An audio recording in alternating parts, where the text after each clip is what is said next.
can't believe it. I cannot believe how ruthless and cruel Nintendo becomes when Mario's younger brother is involved. It's beyond reprehensible.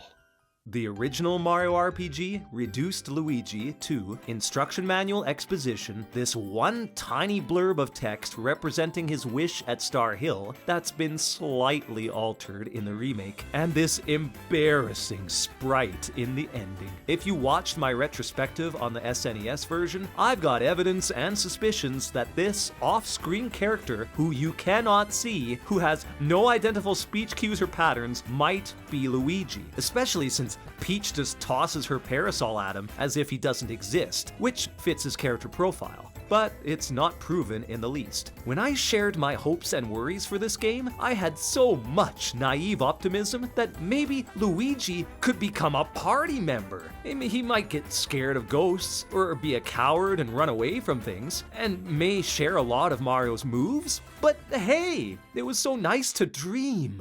Well, guess what? But no, actually, no, you don't have to guess at all. We've discussed at length just how much of a repeat and clone this experience is. So you know already that Luigi is not in this game. They could have put a token conversation between him and Mario at Mario's pad in the game's prologue. Even that would have been something. Tokenism, yes, but Nintendo doesn't even do token fluff handouts, apparently. That hidden character from before that I mentioned, the one who you can't ever get a good look at because of the visual style, well, nothing was changed with the camera setup or the 3/4 perspective, so the pricks at Nintendo stuck this character, whoever the hell he is, or she is, in precisely the same spot, so we still don't know if it's Luigi. And guess what? This person contains the exact same lines of dialogue as the original, changing as you go through the story until you get to Star Hill, after which the new version, as the old one did, just keeps repeating, avoid fighting the star monsters on Star Hill, endlessly. My god! This is the epitome of what's wrong with this game. They even cut and paste a mystery character who had no explanation and gave him or her no updates, leaving 27 years worth of fans forever confused with no hope of this ever being resolved. It's complete bullcrap. But you know what's worse? They insulted Luigi even more. As if that was possible. I bought the game digitally, as I'm sure most of you did, and despite Japan paying tribute to the old game with a repurposed instruction manual, even if that is the case here too, not many people would ever see it. So he's not even part of the pre-game experience anymore. Not only that, but Nintendo didn't even update his 5 seconds of screen time. Yeah, no joke. The only segment of the game that wasn't updated with modern visuals, except that first Culex fight, is the first half of the credits. And you know why Nintendo did this, don't you? Because it meant they didn't have to render a 3D modern model of Luigi. What? They redid Link from Link to the Past and Samus from Super Metroid. They're just sleeping in beds. There's things that most gamers will probably not even care about or notice. But Luigi, they just throw the middle finger in his face, put him in the credits the way he was 27 years ago, and then they switch everything to look pretty and sexy after 60 seconds pass. What kind of sadists are Nintendo developers? How much can someone hate a character who has done nothing to earn the ire or contempt of anyone? Forget having him as a playable party member, or even hanging out on the sidelines, which would have been more than acceptable for me. No, let's subject Luigi to 16-bit sprite hell and force him to watch as the rest of the world he should be inhabiting gets new life breathed into it. This is like the epitome of negative reinforcement, ridicule, apathy, and abandonment, all rolled into one, and Nintendo should be ashamed for how irrelevant they made Mario's faithful sidekick and brother.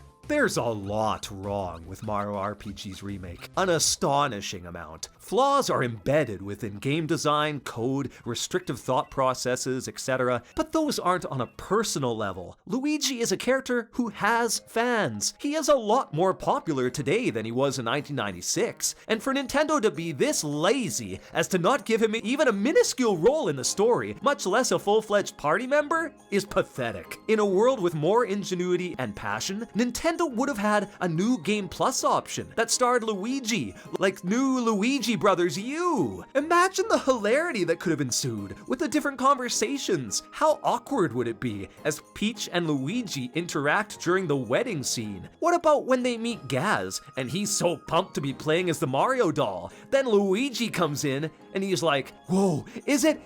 No, it's just Luigi. Mom's over there if you need to book a room. Please go away. So much wasted potential. Luigi isn't the only casualty when it comes to this remade game. Fan favorite characters have nothing substantial added to them. Who is this higher authority that Gino serves? Wouldn't it be cool to see what his culture or living situation is? High above the sky? He isn't given any more details about his purpose, his people, or his fate afterwards. Well, no, we know his fate afterwards. He still sacrifices himself at the game's ending because the game's developers still don't know how to goddamn spell the word end. So he ends it all just to create this D.